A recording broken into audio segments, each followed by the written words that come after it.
All right, we're rocking and rolling. Rocking and a rolling.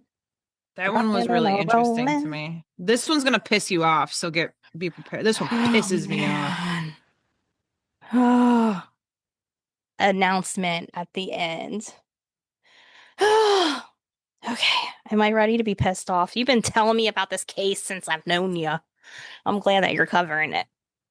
Oh, this one. All right, let's get this rolling. I was walking to a 9 o'clock class. That day I was running late, so I had to cut through all the bike paths to get to school so I wouldn't be late. I heard someone running through the woods. I turned over my shoulder to look and I saw this guy. I saw the rope in his hand and I thought he must be running his dog or something. But the perpetrator wrapped the rope round Susie's neck, lifting her off the ground. When I went up in the air, I couldn't breathe. Everything stopped in that time, in that moment. And then he started dragging me back into the woods. And the anger in his eyes, that was the one thing that stuck with me for years and years, those eyes, the way he looked. Once in a secluded spot, the rapist broke his silence. He just asked me how old I was and if I had ever had sex before. I just kept thinking about my family. I just kept thinking, I'll never see my family again. I'll never see my friends again. I just knew in that moment I was going to die. Susie was then subjected to a prolonged rape. When he was finished, and I'm like, well, what happens next? And he says, nothing. I felt like there was some guilt in his voice. And yeah, his energy changed completely from the beginning of it till the end of it.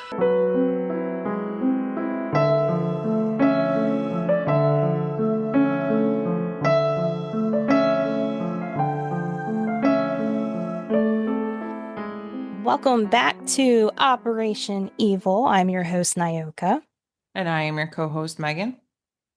And this is a special episode brought to you by Megan. It's about a case she's been telling me about for years now, and she is covering it.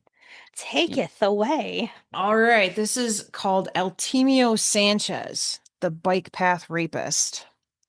So this one actually occurred in Buffalo, New York, where I am from. So back in the 90s, 2000s, early 2000s, we as women were told not to go run or jog anywhere. And at that time, I was actually training for the Secret Service. So I was out running all the time, but I would always bring my friend Kim with me because this was actively happening when we were all training. So this is very, very close to me. This is also a case that I brought to the attention of my classes when I was teaching criminal investigations, especially because it was ongoing at the time that I was teaching. And there were new findings all the way through the classes. So I would just keep updating my courses as I went. And it was quite interesting to follow. So here we go. Who's Altemio Sanchez? Okay. Well, He sounds like a dirt bag. Oh, it makes me so mad. Altemio Sanchez was a convicted serial rapist and serial killer of Cheektowaga, New York. Where's Cheektowaga? It's just south of Buffalo. Like literally, it's right outside Buffalo. Between 1975 and 2006, mind you, I moved here in 2007, he stalked and hunted women in and around Buffalo, New York. He's known as either the bike path killer or the bike path rapist. I call him the bike path rapist. That's how I always knew him. But I guess some articles called him the bike path killer too. That's because he frequently targeted women on Buffalo's bike paths. So he would be in Buffalo, he'd be in Clarence. There were all different paths that you would go and run and things like that. So anyways, many of his attacks occurred in parks, and he would go after walkers or joggers. And this was a true concern, again, back when I was in college and I was training. I often ran my miles with buddies just because of this story. And this is why we always stress to you, do not run with headphones on. Always be aware of your surroundings and have situational awareness at all times. Run with some sort of defense mechanism, whether it be a Kubaton or mace or an alarm. Always have your GPS on you. Always tell people where you are too. So can't stress that enough. Getting back to Sanchez. He was 48 years old at the time of his arrest. I'll go through all that here in a minute, which occurred during a traffic stop in the city of Buffalo on January 15th, 2007. I would have been moved here for like 4 months at this point in time. And he pleaded guilty to 3 rapes and murders on May 16th, 2007. His victims were Linda Yalom, who was 22 at the time. I want to say Majane, maybe. Mazer was 32, and Joan Diver, which is the one that I recall very well, was 45. He also admitted to more than a dozen rapes, 15 to be exact, Oh my God. to include the 3 women I just named. Authorities say the break in the investigation occurred 10 days prior to his arrest with 3 separate events. 3 different units within the investigation team all identified Sanchez as the likely suspect. So at first, I can't remember which woman it was, but a sketch went around following the rape of a survivor. And she had seen him at the mall after the rape. So she ran after him. She got the license plate, but it went nowhere because the owner was the uncle of Altemio. So there was like a time lapse there. There was a father and son who worked at the plant as well. And when the composite sketch was out there, they used to joke with him and say, "Hey, Al, this looks just like you."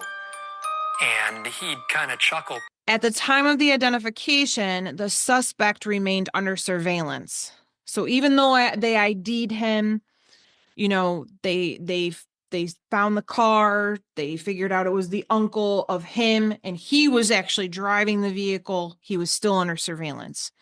It was learned around that time frame that the first case Sanchez was involved in occurred in 1981. So the Erie County District Attorney Frank Clark said the DNA of Sanchez is 100% matched to the bike path rapist. Quote, "The start was in 1981.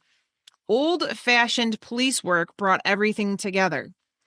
DNA evidence sealed the deal. It's a real testimony to the men and women who work so hard on this case. It proves nothing is impossible," said Clark. The first case Sanchez was charged with was the murder and rape of University of Buffalo student Linda Yalom, killed along the Amherst bike path in 1991. Amherst is literally on the other side of Buffalo. There is audio to be inserted here. Linda Yalom originally came from California. She was a marathon runner. She was training for the New York City Marathon. She's near the end of her training. She's only 5 weeks away. On the 29th of September, the 22-year-old stuck to her fitness regime. Linda Yalom left her dorm room that morning about 9:30 or so. It was a nice sunny day. She had a Walkman. She popped in a cassette. And she went out to do what she did all the time. Run. Her roommates were expecting her back in a fair amount of time. And she just never came back. Quote, "What was very weird about that was it was on September 29th, which was the anniversary of the Linda Yalom murder. And so people at first didn't know what to make of it. And then it took a few weeks, and once the DNA came back, it was this. Oh my God." End quote. And that quote came from Becker, who was a Buffalo reporter and an author of the book about this guy. He was also the prime suspect in the September 2006 murder of Joan Diver. That's why I'm very familiar with Joan, because obviously that happened right as I was leaving. September 26th murder of Joan Diver of Clarence, New York, who was found dead along a bike path near her home. There's also audio there as well. A couple of Boy Scouts and a scout leader. They just want to help the diver family, so they were out here volunteering, searching. One of them kind of bent down, peered in, and he could see underneath the shrubbery and overgrowth, he could see what appeared to be a human hand.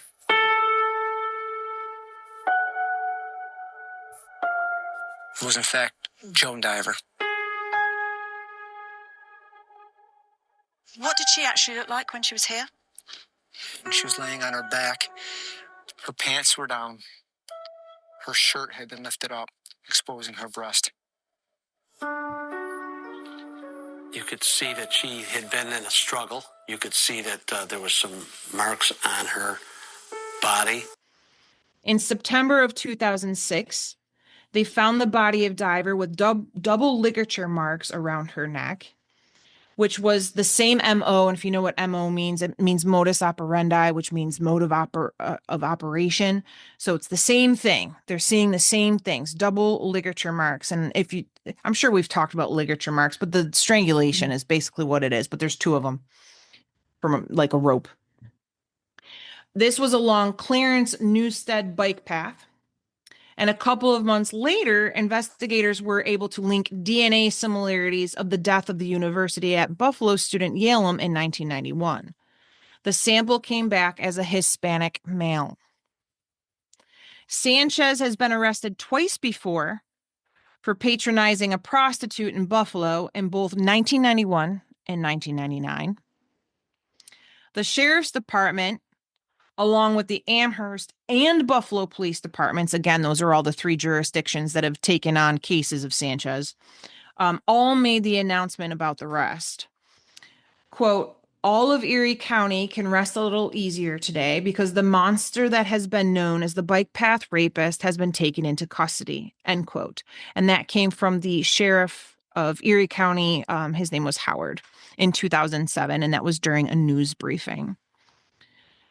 A bit about Sanchez. He was a machinist at the American Brass Company plant in the Buffalo area. He was married with 2 sons. Of course he was. Here's the craziest thing. So right before he got arrested, he was extremely involved in his kids' sports, especially Little League Baseball. He was a Little League Baseball coach, like legit, was all over the place traveling. Like, how did he even have time to go and do these things is beyond me. But he really had a double life. Oh, yeah. Oh, yeah. So he was involved with basketball and baseball. He was a Little League Baseball coach. And he was said to have lived a regular life. So when this came out, the neighbors even were just appalled. They were like, what? You know, he mows my lawn in the summer, or he plows my driveway in the winter. Like, they were absolutely just astounded that this man could have done this. So I do know that he had a troubled childhood. I do know that. He lived with his wife on Allendale Drive in Cheektowaga, which is literally around the corner from my brother. The thought was that the wife had no idea he was this type of monster. She literally had no idea. At the time of his arrest, he was actually registered to run in the Linda Yalem safety run at the University of Buffalo. No. If you recall, Linda Yalem was one of his first victims. Yes. And this was dedicated to her memory. Oh my gosh. Yeah. That's sick. So in all, he was sentenced to 75 years in prison for this. Oh. Are you ready for this? Yeah. After Sanchez, oh, I'm getting the goosebumps. Uh-oh. After Sanchez's sentencing, Anthony Capizzi, who had been convicted of 2 rapes at Delaware Park with a similar modus operandi, was exonerated in 2007 when Sanchez's DNA was linked to the rapes. They put the wrong guy in prison.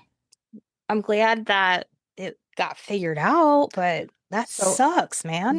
This is insider's knowledge that I have here because, again, this was happening all as I was exiting out of criminal investigations and the police department that I was affiliated with and so on. Insider's knowledge, which I did not find corroborated in any articles or anything like that. So, take it with a grain of salt. But the officer that was involved in Joan Diver's case was related to the officer of the 80s and the 90s who had the original cases. And he came home one day and was like, I'm working on this case. It sounds a lot like yours.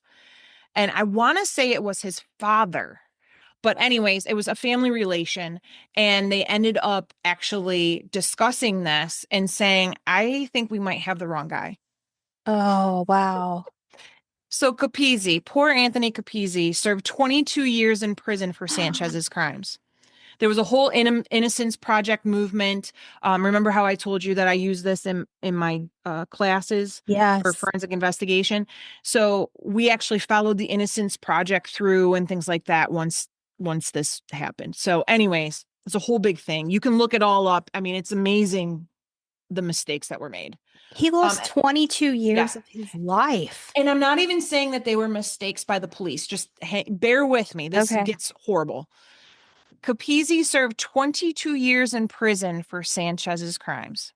Capizzi was not in court for the 7-minute hearing when Erie County Judge Shirley Troutman threw out the 2 1987 rape convictions.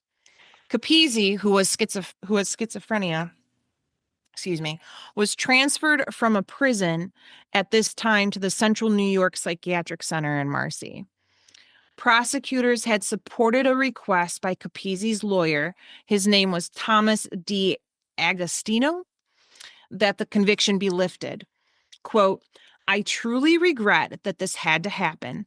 Everybody trying to do the right thing and going through all the right steps and coming out with the wrong result, end quote, said District Attorney Frank Clark. Quote, I think a simple I'm sorry would never be enough, end quote, the prosecutor said. D. Agostino, I hope I'm pronouncing that correctly, was prepared to sue the state for wrongful imprisonment as a way to ensure Capizzi is taken care of. And Capizzi, who had been in prison since his 1985 arrest, was found guilty of the rapes February 6, 1987, and he was sentenced to a term of 11 to 35 years. So he served 22 years of his 35 years. He had been denied parole 5 times since becoming eligible in 1997 because of his refusal to admit to the crimes, which made it impossible to complete a mandatory sex offender program, his defense said.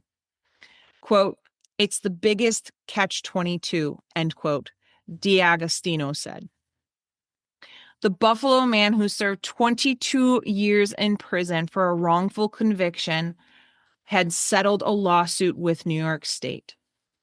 So going back to what we already know and tying it to Capizzi, okay? So how did this happen? The break in the case came with the January 15th, 2007 arrest of Altemio Sanchez. He was 49 at the time. After DNA evidence allegedly identified him as a serial criminal known as the bike path rapist. So after linking Sanchez to the 3 murders and several rapes dating to 1981, investigators questioned whether the 1983 and 1984 attacks for which Capizzi was convicted, which occurred in the same park as 2 of the rapes linked to Sanchez, might also have been committed by the bike path rapist. Tests were conducted on the DNA evidence collected after those 2 rapes and found at the Erie County Medical Center. The Erie County District Attorney Frank Clark announced that the DNA matched Sanchez, not Capizzi. Oh my gosh. All of Erie County can rest a little easier today because the monster known as the bike path rapist has been taken into custody, and that was said by Sheriff Howard. Oops. So, how did Capizzi end up in prison?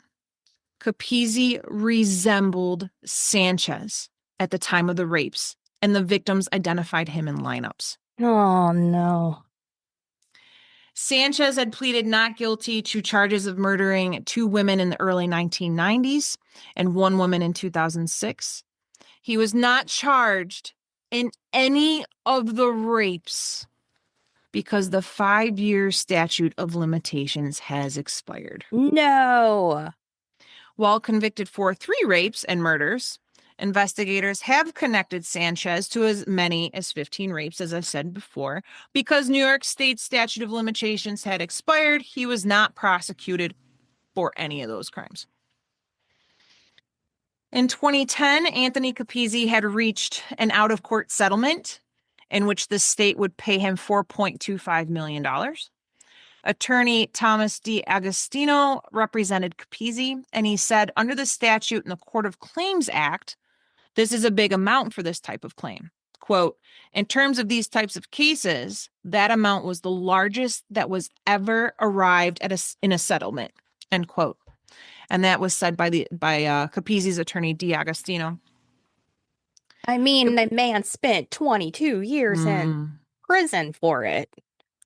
Capizzi's guardians, who are his sister and brother, his mother passed away, will oversee the money. So you got to figure, Capizzi's never going to see this money. He's schizophrenic. He can't live on his own. He lives in a group home. He's never going to see this. No. So D'Agostino said more than likely the settlement will go into a trust for the Capizzi's benefit. D'Agostino said the family is feeling relief that it is over, but even though Capizzi will receive more than $4 million, his attorney said he will never, ever, ever, ever, ever get back the more than 20 years he lost in prison. Quote, he will never get back the 20 years of his life. You can't do it. It's impossible, said D'Agostino. Capizzi, again, like I told you, he suffers from schizophrenia and he resides in a group home in the Buffalo area. All right. Then, on September 22nd, 2023, survivors and family members of the victims of the notorious bike path killer and the Western New York community learned Altemio Sanchez was dead. He died at Millard Fillmore Suburban Hospital, which was where my dad was last year, where he was taken by the corrections department. He was serving a 75-year life prison term at Wendy Correctional Facility in Alden, which a lot of my friends worked there. Quote, this man's pure evil and hatred, quote, stated Mackie Becker, who was the Buffalo News reporter I had mentioned earlier and the co-author of The Bike Path Killer. Quote, what I keep thinking is he can't hurt anybody else now. He was serving 75 years and parole was not anytime soon, said Becker. During the news conference back in January 2007, on the day of his capture, the promise from law enforcement was bike path killer Sanchez would never see the outside of a jail cell again. That promise was kept, since Sanchez had died at the age of 65 and what law enforcement said was an apparent suicide. Quote, he raped many, many young women, and there are probably still others that they haven't been able to connect. And he attacked women of all ages, were as young as 14. Imagine living through that, end quote, Becker stated. Quote, he would pray after them. He didn't know them. They were all strangers to him. He went to different parks. Delaware Park was one place he went to a lot, end quote, Becker explained.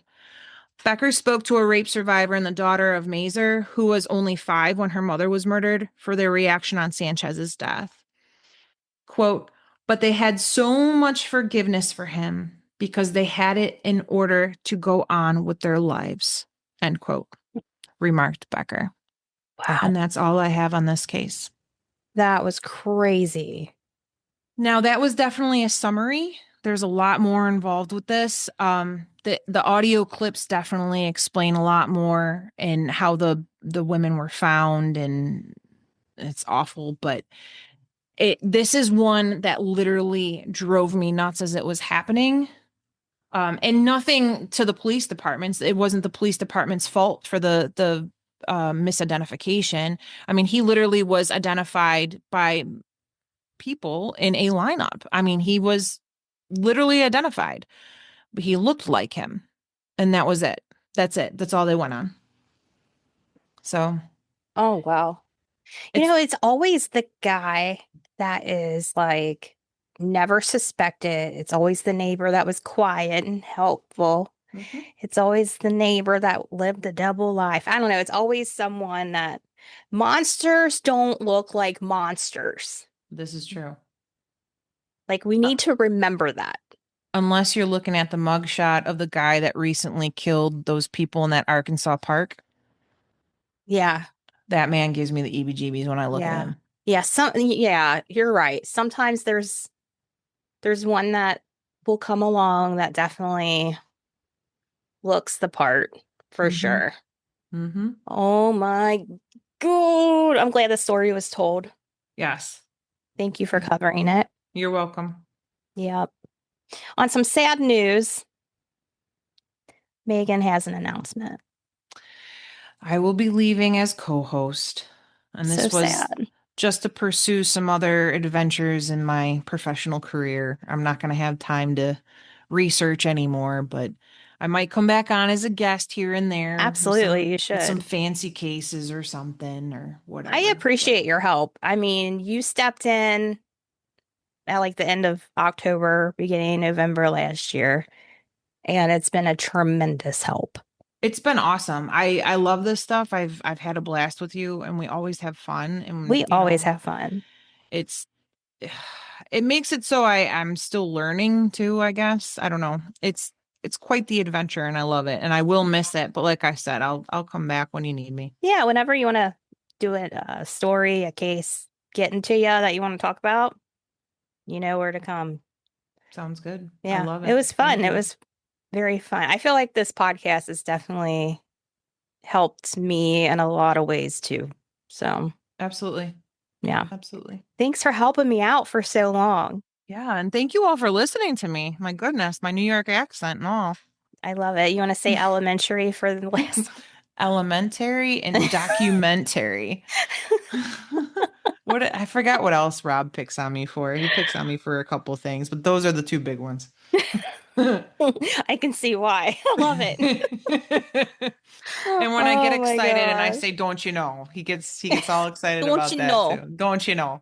And sometimes he'll come over just to get me going, so I talk like that. That doesn't sound like him. No, not at all. Oh my gosh. Well, that's a wrap on this. Thank you so much for everything. Absolutely. And yeah, that's all. I guess I will talk to you guys next time. Goodbye. And thank you all. Goodbye. Perfect.